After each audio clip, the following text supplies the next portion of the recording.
오늘 우리에게 주신 하나님 말씀 함께 보겠습니다. 이사야 24장 1절에서 13절까지 말씀입니다.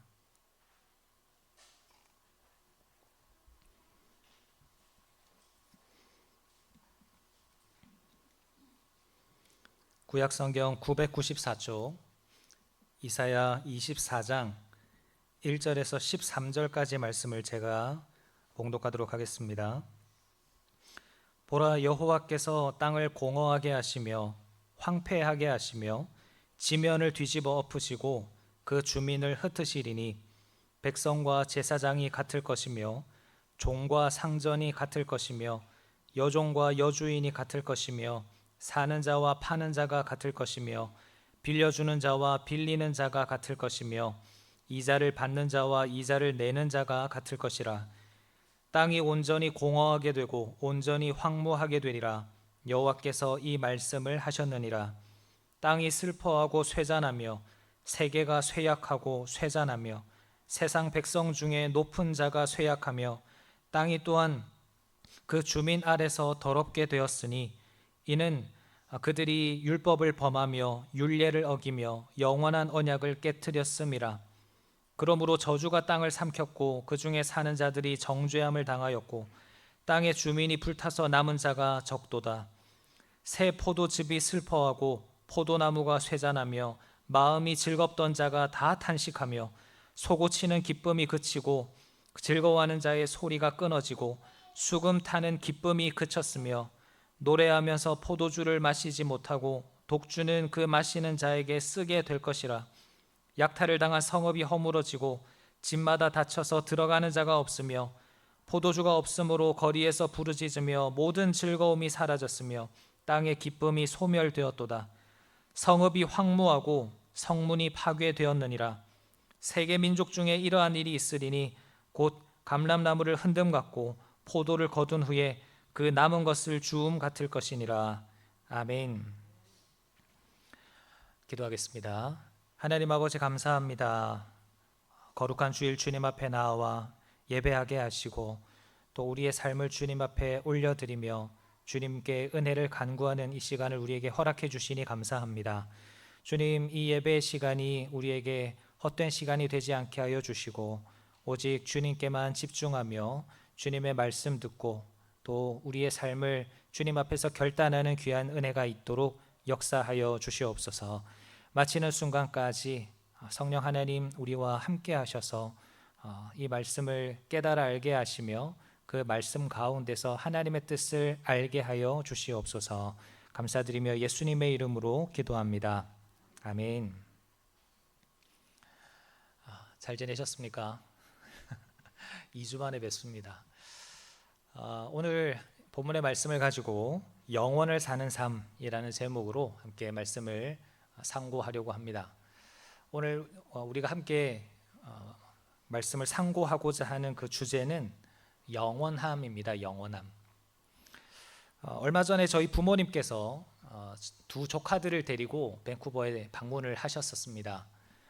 3주라는 시간이 어떻게 지나갔는지도 모를 만큼 너무나 순식간에 지나가 버렸습니다. 참 감사한 일들도 많았고 행복한 시간이었습니다. 물론 저희 아이들과 또 조카들이 함께 있다 보니까 집이 좀 산만하고 소란스럽기도 했지만 그마저도 너무나 소중한 시간들이었습니다. 그래서 그런 생각이 문득 들더라고요. 이 시간이 좀 더 오래 갔으면 좋겠다. 그런데 그 시간이 기다려주질 않더라고요. 금방 시간이 흘러서 부모님께서 이제 한국으로 귀국하실 때가 되었습니다. 공항에 무사히 잘 배웅을 하고 돌아왔더랬습니다. 물론 함께했던 감사함과 행복했던 그 추억들은 여전히 제 마음 가운데 남아 있습니다만 어느 순간 그 자리 곁에 무엇이 찾아왔냐면 허전함 그리고 아쉬움, 이런 감정들이 찾아오더라고요. 참 이상하지 않습니까? 분명히 행복했던 시간이었고 감사한 시간들이었지만 그리고 그 시간들이 저에게 참 의미가 있고 저는 그 시간들이 좀 오래 지속되기를 바라는 마음도 있었지만 그 시간들은 결국 지나가고 그 마음들도 어느 순간 희미해져 가더라는 겁니다. 사랑하는 성도님 여러분, 우리가 사는 이 세상에 영원한 것이 있을까요? 우리는 사실 그 답을 너무나 잘 알고 있습니다. 건강도 영원하지 않습니다. 젊음도 영원하지 않습니다. 내가 가진 재산이나 사회적인 지위도 영원하지 않습니다. 사랑하는 가족과의 관계도, 내 곁에 있는 사람들과의 만남도, 그리고 지금 우리가 누리며 살아가고 있는 이 너무나 평범한 일상도 언젠가는 우리의 손에서 놓아야 할 때가 찾아옵니다. 그런데 참 이상한 것은 우리는 그것이 영원하지 않다는 것을 너무나 잘 알고 있음에도 불구하고 마치 그것이 영원할 것처럼 그것을 꼭 붙들고 살아가고 있다는 겁니다. 내 육신의 건강과 아름다움이 영원할 것처럼, 내가 가진 소유가 영원할 것처럼 그것을 더 많이 가지기 위해서 또 그것을 붙드는 내 손에 힘을 잔뜩 주고는 놓치려고 하지 않습니다. 그렇게 영원하지 않은 것들을 붙들려고 하다 보니까 어떤 일이 일어납니까? 정작 영원하신 하나님을 붙잡을 힘이 빠져버리는 겁니다. 오늘 우리가 살펴볼 이사야 24장의 말씀은 바로 이 지점을 우리에게 경고하는 말씀이에요. 이사야 1장부터 23장까지 말씀을 보면 하나님은 하나님의 백성 유다 나라와 그리고 그 유다 나라 주변에 있는 수많은 나라들에 대해서 그들의 죄를 경고하시고 심판을 예고하십니다. 그런데 24장에 들어오면서 그 범위가 달라지는 것을 보게 됩니다. 하나님은 더 이상 어느 한 나라나 어느 한 민족을 말씀하시지 않고 이제 더 큰 범위의 한 단어를 말씀을 하시는데 1절을 한번 보시겠습니까? 1절을 보면 보라, 여호와께서 땅을 공허하게 하시며 황폐하게 하시며 지면을 뒤집어 엎으시고 그 주민을 흩으시리니. 하나님은 이제 어느 한 나라를 말씀하시는 것이 아니라 땅을 말씀하십니다. 온 땅 전체에 임하는 하나님의 심판을 말씀하십니다. 계급이나 신분, 국가를 막론하고 그 어떤 사람의 자랑이나 화려함도 예외가 될 수 없는 하나님의 크고 놀라운 심판을 24장부터 이제 선포하고 있는데, 하나님께서는 사람들이 누리고 있는 그 모든 것들, 사람들이 의지하고 있던 그 모든 것들이 흔들리게 되고 무너지게 될 것이다 라고 말씀을 하십니다. 우리가 그토록 자랑하고 우리가 그토록 신뢰하고 우리가 그토록 쌓아 올리기 위하여서 힘썼던 그 모든 것들이 하나님 앞에서는 한순간에 심판받아서 무너지게 될 것이다 라는 거예요. 그런데 하나님이 왜 이런 심판을 말씀을 하시느냐? 5절 말씀을 보면 이렇게 말씀합니다.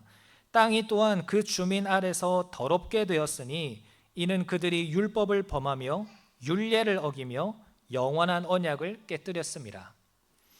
이유는 간단합니다. 이 5절 말씀의 표현을 간단하게 말씀을 드리면 하나님을 떠났기 때문이다라는 거예요. 온 땅이 이렇게 심판을 받는 이유는 이 땅을 살아가는 모든 사람들이 하나님의 말씀을 어기고 하나님의 뜻대로 살아가지 않고 영원하신 하나님을 버렸기 때문에, 그래서 그 영원하지 않은 세상의 것들을 하나님 대신해서 붙잡고 살아갔기 때문에 하나님은 땅이라고 표현되는 온 세상을 심판하겠다라고 말씀을 하시는 겁니다. 그래서 오늘 우리는 이 말씀을 바탕으로 우리 자신에게 이런 질문을 좀 던져보려고 합니다. 과연 내가 지금 붙들고 있는 것은 영원하신 하나님인가? 아니면 영원하지 않은 이 세상의 것인가 하는 것입니다. 하나님께서 우리에게 이러한 심판의 메시지를 던져주시는 것은 우리가 이 세상 속에서 그 심판의 메시지를 듣고는 불안하게 살라고, 또는 아무런 소망 없이 무기력하게 살라고 이 말씀을 주신 것이 아닙니다. 오히려 영원하지 않은 그 무언가를 붙들고 있는 우리의 손에서 힘을 빼고 오히려 영원하신 하나님을 붙들라고 이 말씀을 주시는 거예요. 그래서 오늘 이 말씀을 통해서 무너질 것을 영원한 것처럼 여기며 붙들고 살아가는 삶이 아니라 영원하신 하나님을 붙들고 오늘을 살아가는 삶, 다시 말해서 오늘 설교 제목처럼 영원을 사는 삶이 무엇인지를 함께 살펴보려고 합니다. 오늘 말씀을 통해서 우리가 붙들고 있는 것이 무엇인지를 함께 돌아보면서 우리의 온 마음과 힘이 어디에 집중되어 있는가를 살펴보면서 영원하신 하나님을 붙들고 영원이라는 시간을 오늘부터 함께 살아가는 우리 모두가 다 되시기를 주님의 이름으로 축원합니다. 그렇다면 이제 우리가 영원을 살기 위해서 가장 먼저 해야 되는 것이 뭐냐면 지금 내가 붙들고 살아가는 것이 무엇인지를 아는 거예요. 여러분, 우리는 영원하지 않은 것을 붙들고 살아갑니다. 재밌는 것은 우리가 그것들이 영원하지 않다라는 것을 모르지 않는다는 거예요. 너무나 잘 안다는 겁니다. 그런데 그것들이 마치 영원한 것처럼 살아가요. 2절 말씀을 보면 이렇게 말씀합니다. 백성과 제사장이 같을 것이며 종과 상전이 같을 것이며 여종과 여주인이 같을 것이며 사는 자와 파는 자가 같을 것이며 빌려주는 자와 빌리는 자가 같을 것이며 이자를 받는 자와 이자를 내는 자가 같을 것이라. 여기 보면 백성, 제사장, 종, 상전, 여종, 여주인 이런 신분들이 나타나고 있죠. 왜 하나님은 이 사람들의 신분을 말씀하실까요? 그 당시 사람들에게 있어서는 자신이 어떤 위치에 있느냐 하는 것이 굉장히 중요한 이슈였습니다. 제사장이냐 백성이냐, 아니면 주인이냐 종이냐, 아니면 부자냐 가난한 자냐, 이런 자신의 신분이나 위치를 통해서 자신의 가치를 판단하고 자신의 안전을 확인했었습니다. 그런데 하나님께서 심판하시는 날에는 이 모든 것들이 어떻게 된다고 말씀합니까? 2절 말씀에서 계속 반복되는 단어가 있죠. 그것이 무엇입니까? 같을 것이며 라는 겁니다. 그 모든 구분이 사라지게 될 것이다 라는 겁니다. 세상에서 아무리 높은 자리에 있었던 사람이라 할지라도 하나님 앞으로는 그것을 가지고 갈 수가 없습니다. 이 세상에서 성취한 그 어떤 신분이나 위치가 그 하나님의 심판날에는 무의미해진다는 겁니다. 우리는 살아가면서 끊임없이 우리의 자리를 확인합니다. 우리의 위치를 확인해요. 나는 어떤 사람인가? 사람들이 나를 어떻게 생각하는가? 나는 다른 사람들에게 인정받고 있는가? 내가 살아가기에 안정적인 위치까지 나는 열심히 승진해서 올라가고 있는가? 그런데 오늘 말씀은 우리에게 분명히 지적합니다. 그것은 영원한 것이 아니라는 거예요. 사람들의 인정이, 그리고 나의 사회적인 지위가 오늘의 나를 잠시 다른 사람들보다 높여줄지는 몰라도 내일은 그렇지 않을 수 있다는 거예요. 그렇기 때문에 우리는 우리의 정체성이나 우리의 안전을 다른 사람들의 평가나 아니면 이 사회의 지위에 두어서는 안 된다는 겁니다. 다시 말씀드리지만 그것들은 영원하지 않기 때문이에요. 그런데 2절을 자세히 보면 사람의 신분이나 사회적인 지위만 말하고 있지 않죠. 또 무엇을 말하냐면 사람의 소유에 대해서도 이야기하고 있습니다. 소유. 사는 자와 파는 자, 빌려주는 자와 빌리는 자가 다 같아질 거라고 이야기합니다. 무슨 말이냐면 이 땅에서 사람들이 그렇게 중요하게 생각하던 경제적인 차이도 하나님 앞에서는 모두 다 무너지게 될 것이다. 다 같아지게 될 것이다 라는 겁니다. 우리는 살아가면서 돈이 필요합니다. 집도 필요하고요. 또 자동차도 필요하고 먹고 살아가기 위해서 물질이 필요해요. 이 모든 것들은 다 우리들에게 필요한 것이지만 정작 이것들이 나를 지켜줄 것이라는 것에 그 마음에 사로잡히게 되는 순간 문제가 됩니다. 더 많이 가지면, 더 많이 쌓아두면 그것들이 나를 이 세상에서 보다 안전하게, 안정적으로 살아가게 할 거야 라는 생각이 찾아온다는 거죠. 그런데 우리가 잘 알다시피 물질이라는 것은 어떻습니까? 우리가 많이 가지면 많이 가질수록 평안해지는 것이 아니라 많이 가지면 많이 가질수록 더 많이 가지고 싶은 욕심이 생기는 것이 물질입니다. 왜 그렇습니까? 우리가 돈을 수단으로서 그것을 다스리면서 돈을 사용하는 것이 아니라 어느 순간 돈이 많아지다 보면 그것들이 내 마음을 사로잡고 내가 돈의 다스림을 받게 되기 때문입니다. 그런데 오늘 본문은 뭐라고 말합니까? 그 물질도, 그 소유도 영원하지 않다라고 이야기합니다. 우리가 평생 모은 재산도 언젠가 우리의 손을 떠나기 마련입니다. 지금 내가 살고 있는 집도 영원히 내 것이 아니죠. 내 이름으로 되어 있는 그 어떤 소유라고 할지라도 언젠가는 내 손을 떠나게 되어 있습니다. 그래서 성경은 우리에게 소유하지 말라라고 말하지 않고 뭐라고 이야기합니까? 그 소유를 하나님보다 더 의지하지 말라라고 말씀하는 겁니다. 그런데 또 여기서 끝나지 않죠. 오늘 보면 7절과 8절을 보면 세상적인 즐거움도 사라지게 될 것이다 라고 이야기합니다. 새 포도즙이 슬퍼하고 포도나무가 쇠잔하며 마음이 즐겁던 자가 다 탄식하며 솟구치는 기쁨이 그치고 즐거워하는 자의 소리가 끊어지고 수금 타는 기쁨이 그쳤으며. 여러분, 이 장면을 한번 상상해 보십시오. 포도주가 있고 음악이 있고 잔치가 있습니다. 그리고 사람들의 웃음소리가 있습니다. 너무나 보기 좋은 광경 아닙니까? 그런데 하나님께서 심판하시는 그날에는 이 모든 것들이 다 무너지게 될 것이다. 모두 다 멈춰버리게 될 것이다 라는 겁니다. 이 세상이 가져다주는 기쁨, 즐거움도 유한하다는 거예요. 영원하지 않다는 것입니다. 여러분, 우리 가운데에는 나의 사회적인 지위를 더 높이기 위해서, 나의 신분을 더 높이기 위해서 노력하며 사는 사람이 있습니다. 또 어떤 이들은 돈을 위하여 사는 사람이 있습니다. 그런데 또 어떤 이들은 세상적인 즐거움을 위해 사는 사람들이 있습니다. 그래서 더 좋은 것을 찾고 더 재미있는 것을 찾고 더 편안한 것을 찾습니다. 물론 하나님께서 우리에게 주신 이러한 선물 같은 것들을 누리는 것은 죄도 아니고 잘못도 아닙니다. 가족들과 함께 즐거운 시간을 보내는 것도 은혜고요. 맛있는 음식을 먹으면서 행복해하는 것도 하나님의 은혜입니다. 좋은 음악을 듣고 취미 활동을 하고 아름다운 자연으로 여행을 떠나는 것도 하나님께서 나에게 주신 선물을 잘 활용하는 것들이죠. 문제는 그 선물을 주신 하나님보다 그 선물 자체를 더 사랑하는 것입니다. 선물이 하나님보다 더 중요해지는 순간, 하나님이 우리에게 허락해 주신 그 즐거움이 하나님보다 더 중요해지는 그 순간, 우리는 더 이상 하나님이 아닌 즐거움을 따라 살아가게 됩니다.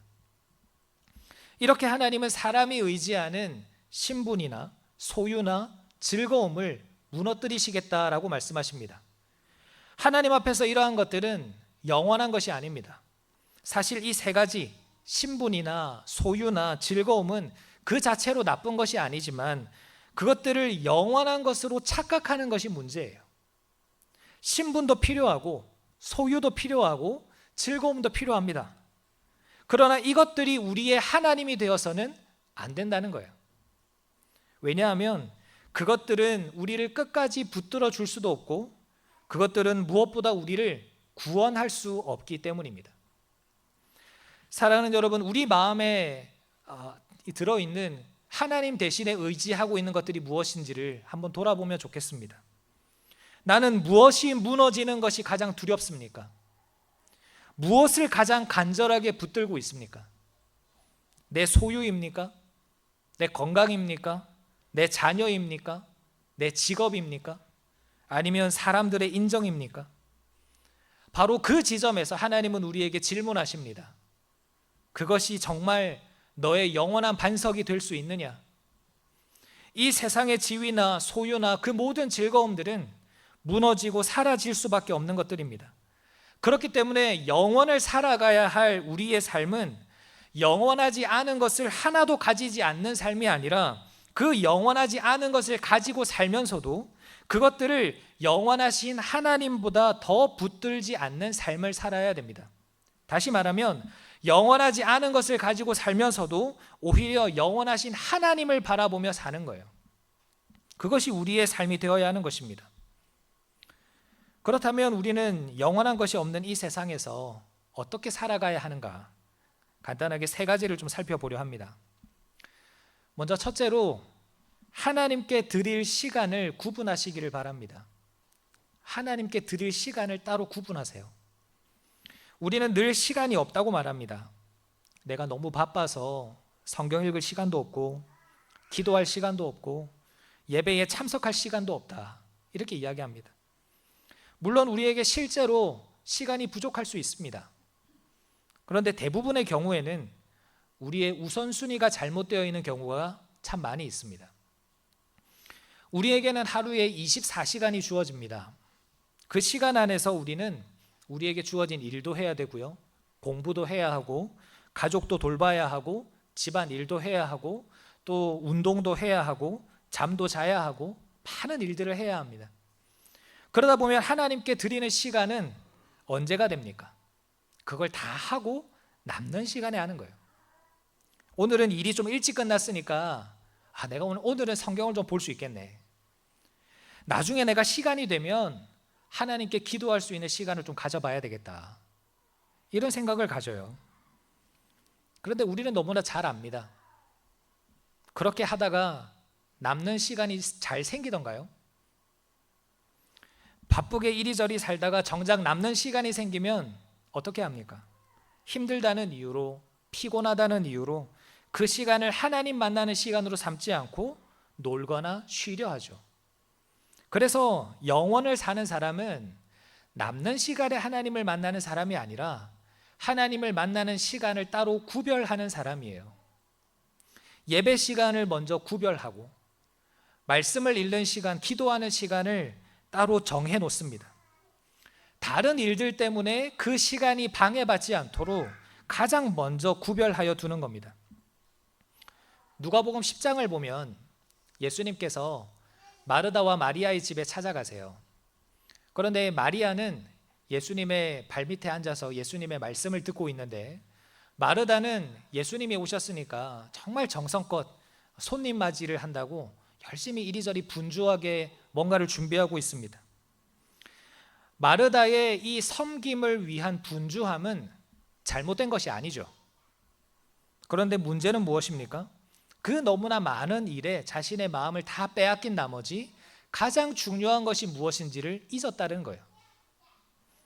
사랑하는 여러분, 이번 한 주간의 삶을 계획하실 때 가장 먼저 우리에게 던져야 할 질문이 있습니다.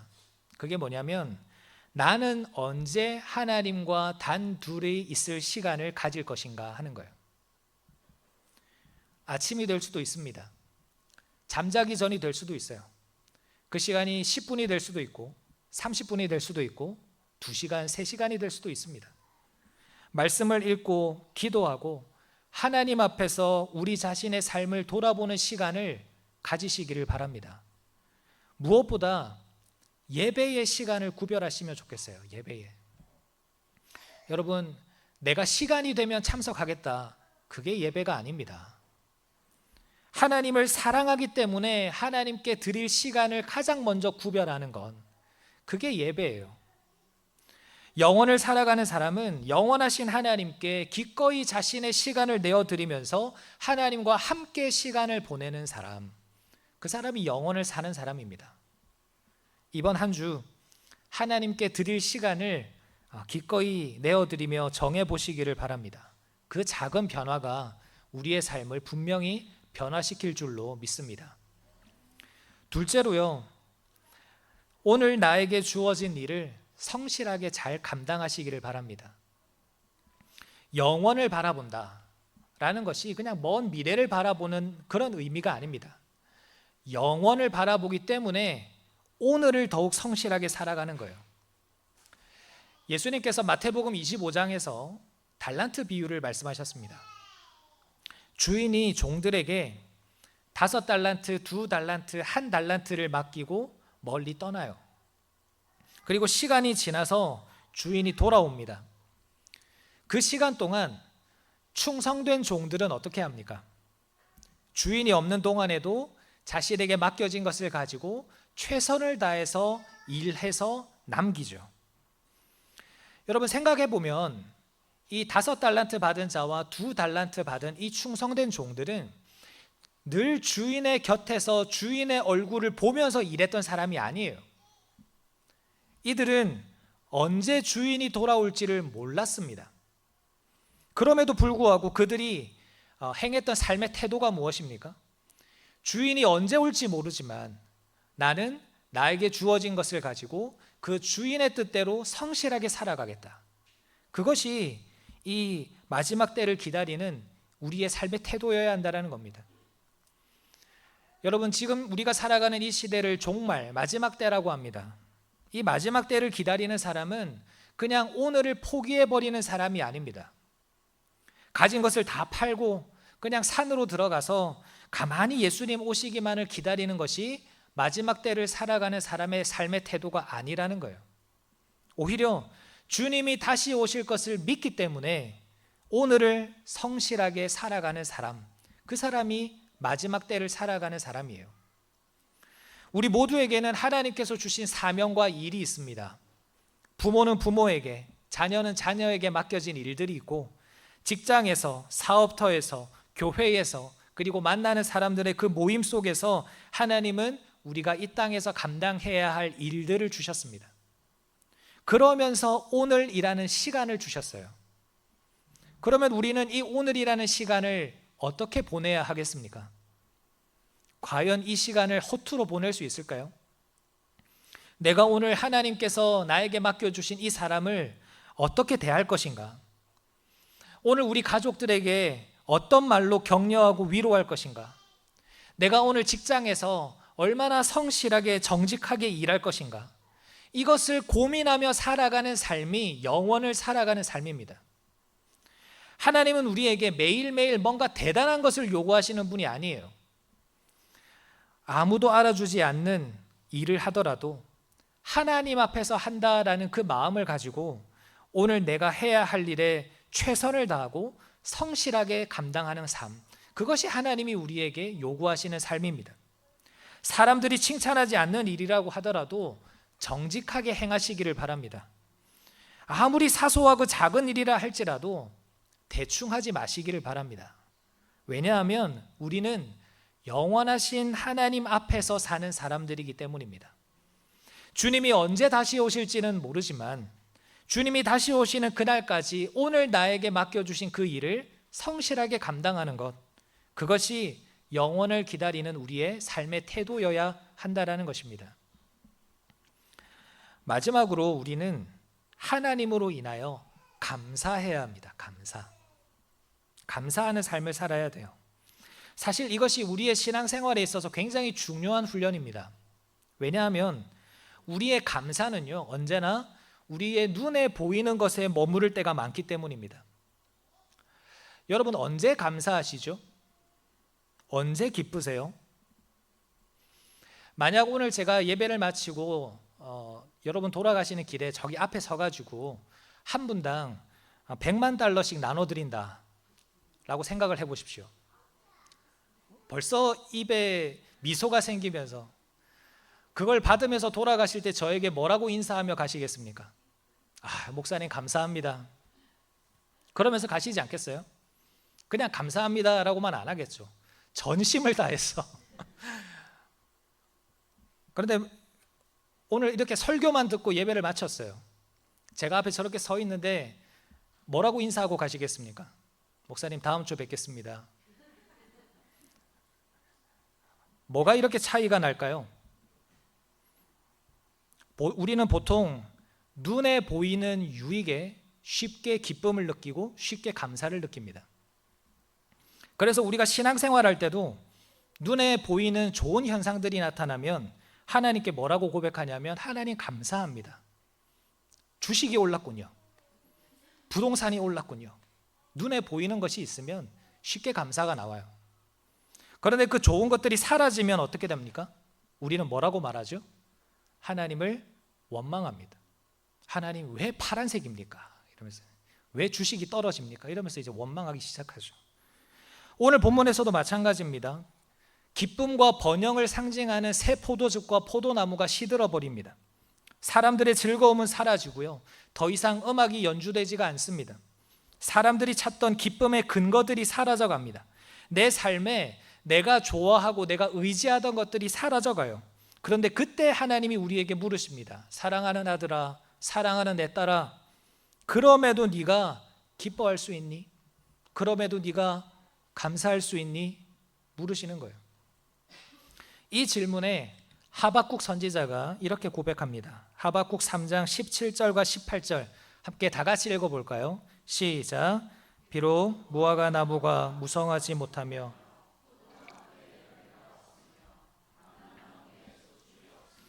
밭에 먹을 것이 없으며 우리의 양이 없으며 외양간에 소가 없을지라도 나는 여호와로 말미암아 즐거워하며 나의 구원의 하나님으로 말미암아 기뻐하리로다.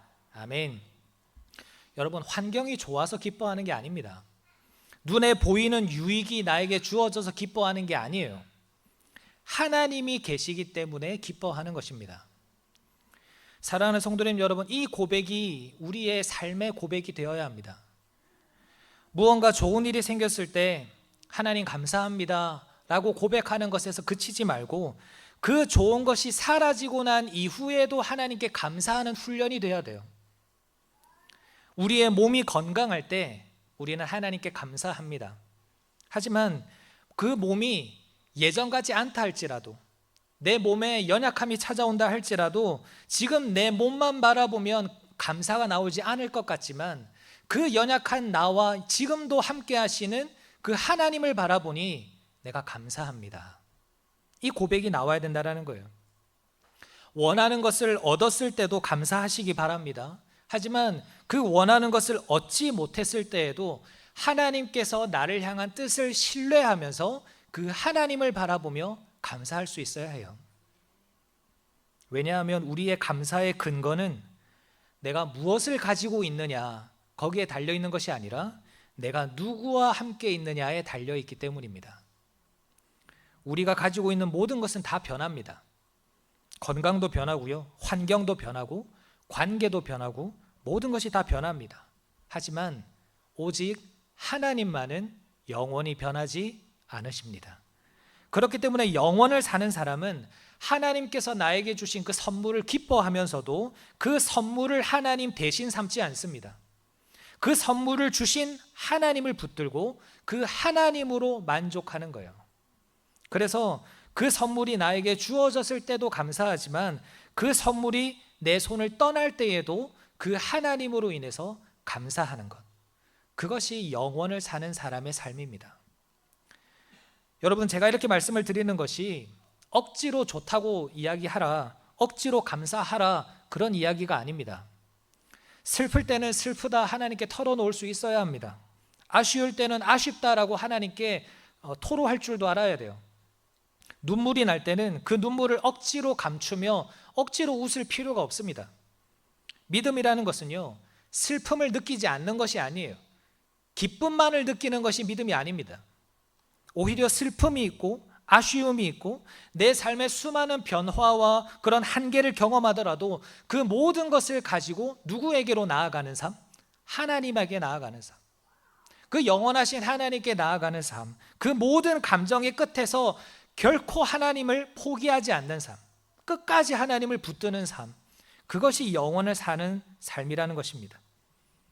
여러분, 사라져가는 것, 변하는 것, 그것들로 인해서 하나님을 잃어버리지 마시기를 바랍니다. 영원하신 하나님께 우리의 기쁨과 감사의 뿌리를 내리시기를 바랍니다. 그것이 우리가 살아가야 할 삶의 목적이고 삶의 모습인 줄 믿습니다. 말씀을 마무리하겠습니다. 이사야 24장은 우리에게 세상이 무너지는 모습을 보여줍니다.